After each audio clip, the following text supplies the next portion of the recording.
নমস্কার, নিলয়ের পাঁচমিশালিতে আপনাদের স্বাগত। এখন কিন্তু শীতকাল, আর এই শীতের সন্ধ্যায় প্রায় সবার ঘরে ঘরেই কোনো না কোনো রেসিপি তৈরি হয়ে থাকে। আর যদি সেরকমই কোনো স্টার্টার হিসেবে পনির টিক্কা পাওয়া যায়, তাহলে সেই সন্ধ্যাটা জাস্ট জমে যাবে। আর যদি রেসিপিটি ভালো লাগে তো অবশ্যই আমার চ্যানেলটিকে সাবস্ক্রাইব করার অনুরোধ রইল। তো চলুন আজকের এই রেসিপিটি শুরু করা যাক। পনির টিক্কা তৈরি করার জন্য এখানে আমি 150 গ্রাম পনির নিয়ে পনিরগুলোকে এরকম কিউব করে কেটে নিয়েছি। তার সঙ্গে কিউব করে কেটে রাখা একটা বড় ক্যাপসিকাম, একটা বড় টমেটো আর দুটো বড় সাইজের পেঁয়াজ ব্যবহার করছি। কেটে রাখা পনির আর বাকি উপকরণগুলো একটা পাত্রের মধ্যে ঢেলে নিয়েছি। এবারে এগুলোকে ম্যারিনেট করে নিচ্ছি। ম্যারিনেট করার জন্য আমি এর মধ্যে দিয়ে দিচ্ছি স্বাদ অনুযায়ী লবণ।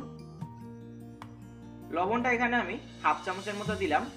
তার সাথে সাথে দিয়ে দিচ্ছি 1 চামচ লঙ্কা গুঁড়ো, হাফ চামচ ধনে গুঁড়ো, হাফ চামচ আদা ও রসুন বাটা, 2 থেকে 3 চামচ বেসন। বেসনটাকে আমি শুকনো খোলায় হালকা ড্রাই রোস্ট করে রেখেছিলাম। সামান্য পরিমাণ চাট মশলা, 2 চামচ ধনেপাতা বাটা, 100 গ্রাম টক দই, সামান্য পরিমাণ কসুরি মেথি হাত দিয়ে ম্যাশ করে দিয়ে দিচ্ছি। আর সবশেষে দিয়ে দিচ্ছি হালকা গরম করে রাখা সর্ষের তেল। এখানে আমি 2 চামচ মতো সর্ষের তেল ব্যবহার করছি। সমস্ত কিছু দেওয়ার পর পনির আর বাকি সবজিগুলো একসঙ্গে ম্যারিনেট করে নিচ্ছি।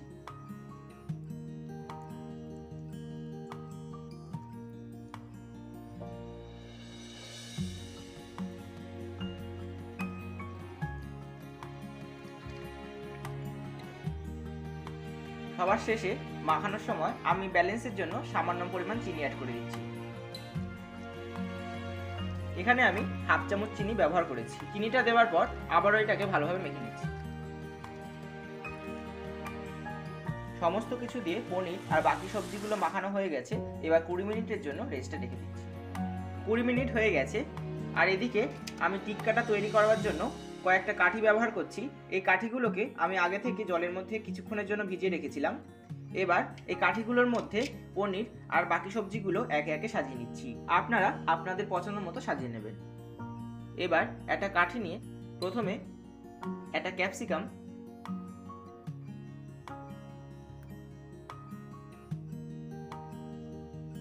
এক টুকরো পনির,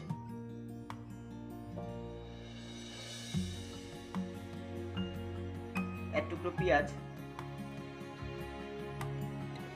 এক টুকরো টমেটো, আবারও একটা পনির দিয়ে দিলাম,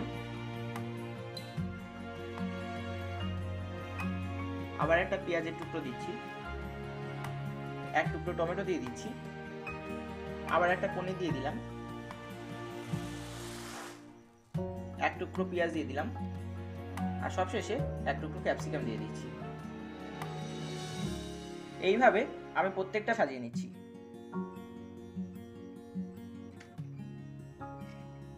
কাঠিগুলোর মধ্যে পনির আর সবজিগুলো একে একে সাজিয়ে নিয়েছি। এবার টিক্কা তৈরি করার জন্য আমি এখানে একটা চাটু ব্যবহার করছি। আপনারা চাইলে ননস্টিকের প্যানও ব্যবহার করতে পারেন।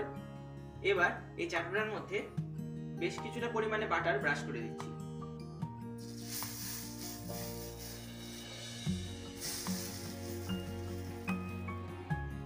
বাটারটা দেওয়ার পর সাজিয়ে রাখা কাঠিগুলোকে একে একে তাওয়ার মধ্যে দিয়ে দিচ্ছি।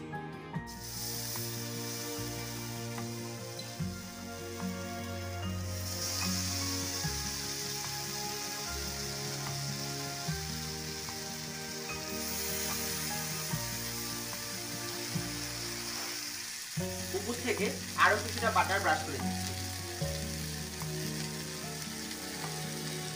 কিছুক্ষণ পর এই কাঠিগুলোকে একটু উল্টে পাল্টে দিচ্ছি।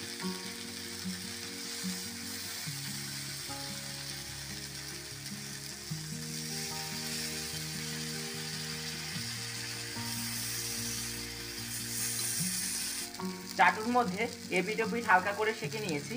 এবার চাটুটাকে নামিয়ে নিয়ে একটা একটা করে গ্যাসের আগুনের উপর দিয়ে হালকা করে পুড়িয়ে নেব।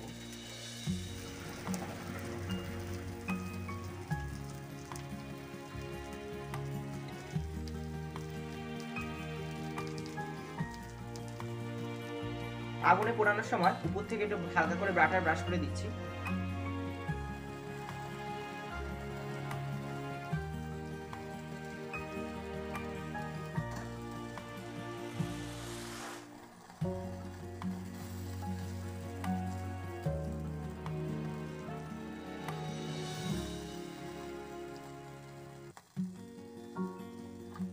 এরকম ভাবে আমি বাকি টিক্কাগুলো তৈরি করে নিচ্ছি। তৈরি হয়ে গেছে পনির টিক্কা। পনির টিক্কাটাকে আমি এখানে ধনেপাতার চাটনি দিয়ে পরিবেশন করেছি। আপনারা ছুটির দিনে স্টার্টার হিসেবে এই পনির টিক্কাটা খুব সহজেই বাড়িতে তৈরি করে নিতে পারবেন। আর যদি রেসিপিটি ভালো লাগে তো অবশ্যই লাইক ও শেয়ার করার অনুরোধ রইল। আর কেমন হলো আমাকে কমেন্টের মাধ্যমে জানাবেন। তো আজকের মতো এই পর্যন্তই। আবারও নতুন কোনো ভিডিও নিয়ে আপনাদের সামনে আসবো। ততদিন ভালো থাকবেন।